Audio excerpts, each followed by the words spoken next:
It is interesting that, and maybe it's just because of the culture that we're in today, that many folks think that Jesus is absolutely offended by their messiness and their sin. I was thinking of the other day that I wonder, I think most people have heard about Jesus. And for whatever reason, if you are unsaved, if you've never followed Jesus, you may be under the belief that he's offended by your very existence, especially by your choices. Because somewhere deep in your soul, you know that maybe some religious leader doesn't like you. Maybe the person next door to you with their church sign out in the front yard are completely offended by everything you do in your lifestyle. I always think about a story in John chapter 4 where Jesus went out of his way one day to go a different direction through a particular region that a lot of people just hated.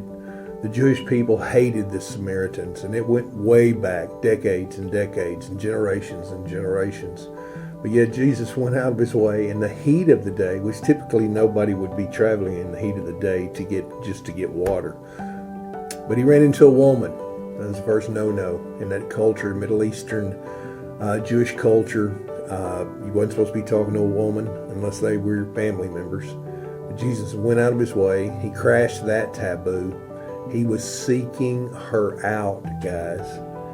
And no matter what questions were brought up about religion, she evaded them. And even at one point when Jesus asked about a particular aspect of her life, moral choices, she lied about it. And you know what? Jesus corrected her. But he didn't correct her because he was mad at her.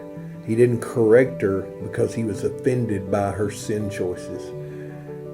Jesus is not offended by our sin when we come to him, guys.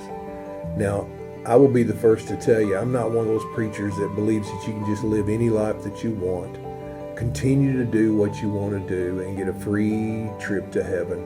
But I will tell you this, Jesus loves you enough to go out of his way, even though he knows what he's getting into. We should see that by his display on the cross. He loves you.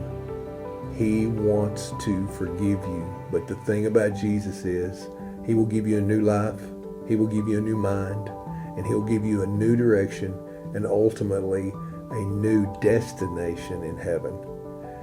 That is the bottom line.